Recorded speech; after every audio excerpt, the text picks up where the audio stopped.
Weh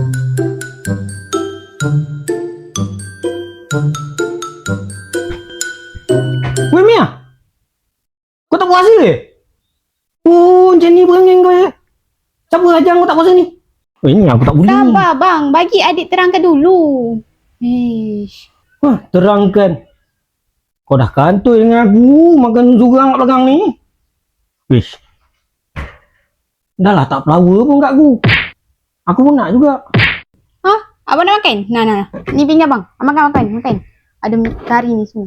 Makan. Join lah adik. Eh? Oh, dah berani kau ya? Pelawa aku ya? Aku puasa kau tahu tak?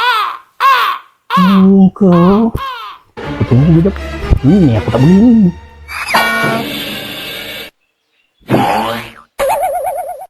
Dah lah puasa makan seorang pula tu. Tak pelawa pula tu. Ni kau pun satu long. Kau tengok adik kau. Tak puasa. Marahlah long. Ni kau diam je. Sedap pula tu.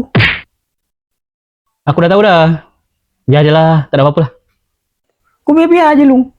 Kau ajar adik kau tak puasa. Weh ni aku tak boleh ni. Yelah, adik kan ABC.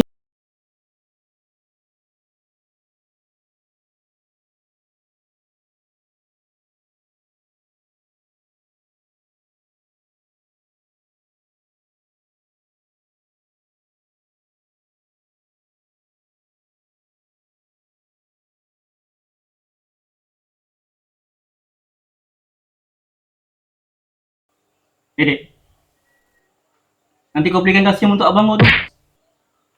Okey abang.